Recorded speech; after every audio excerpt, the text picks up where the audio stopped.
next, the Democrats' favorite talking point on crime just got exposed as a load of bullpucky. But now the FBI is driving a stake right through the Democrats' favorite talking point, that the crime rate is down.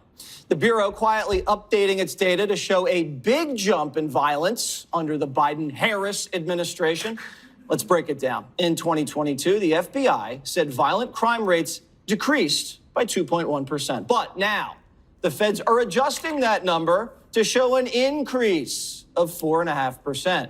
So when does Trump get his apology from David Muir, who ever so smugly fact-checked him during ABC's debate last month?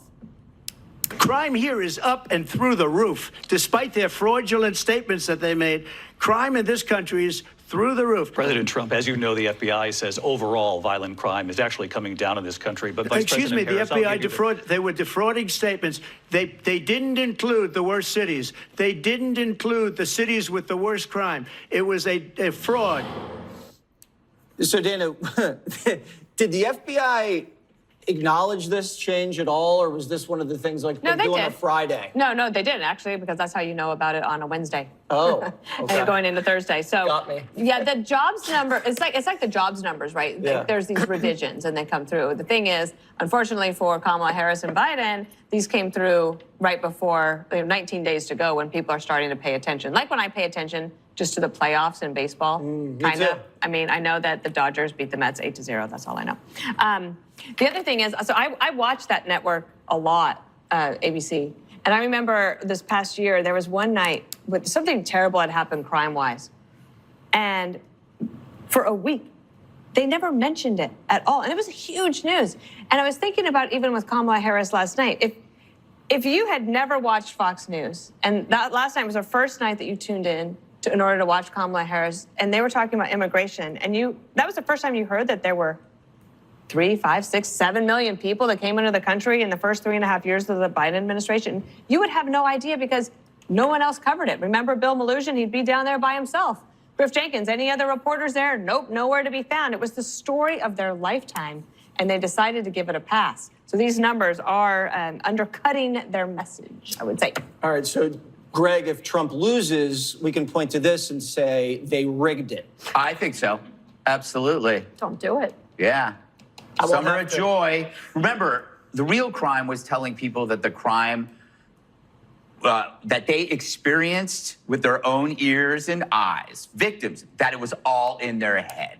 Began with the riots when they called them mostly peaceful, and then CNN mocked actual reports of violence. I remember Don Lemon saying, hey, we went out to dinner. It was a great night in New York. There's no crime. And then, of course, you got David Muir and his hair. Then CNN 2 days ago, a guest brought up the Ferguson effect, where police retreat from policing out of fear of retribution, which is real, and then it became the Floyd effect.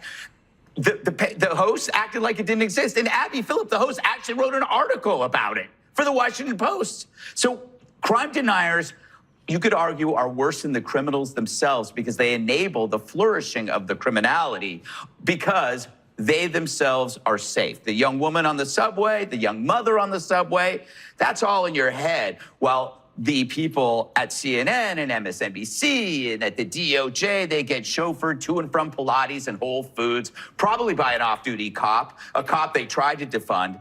But my bigger message here is this crime lie shows you how politics has an opportunity cost for every arena of life that it invades. And here the cost is human life. There was a time, I'm sure there was a time, when crime wasn't a political issue, when everybody agreed that it was bad. It was like, who would be on the side of the criminals? We know, but then somewhere along the line, something happened, a movement, a social justice movement that redefined crime as a necessity born of injustice. They're just doing it for food, right? AOC. Suddenly, law and order became oppressive. They politicized crime. And if you politicize crime, reducing the bad thing, crime, becomes worse than the crime itself, which is what they did with illegal immigration. It's what they do with abortion. It's what they do with sexual perversion.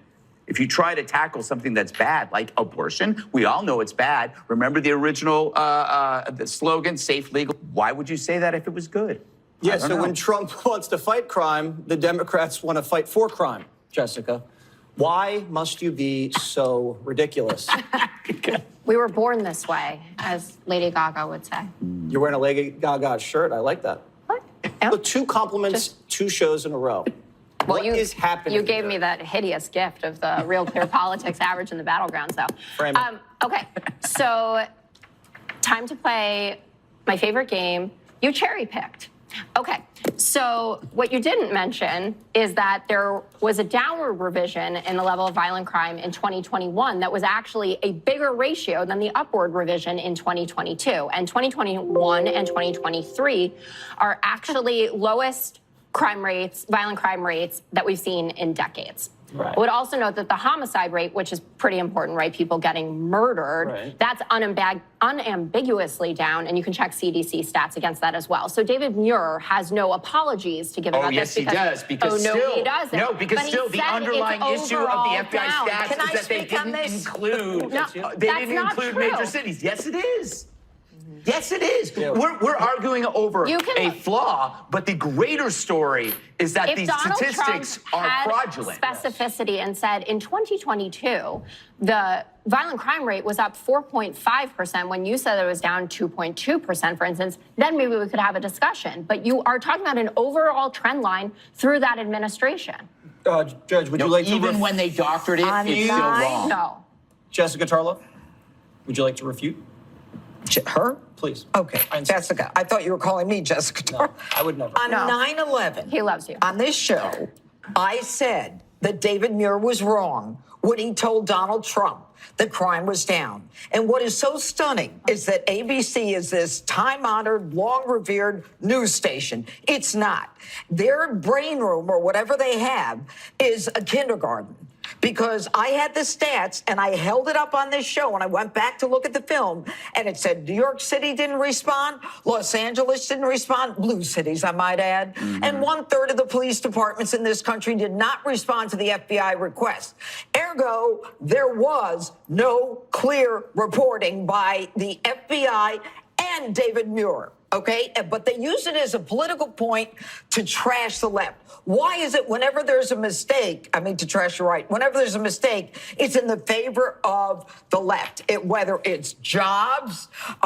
We had 800,000 new jobs. No, you didn't. That was wrong, too. And inflation, oh, no, it's better than you think it is. They were wrong about that, too. But here's the bottom line.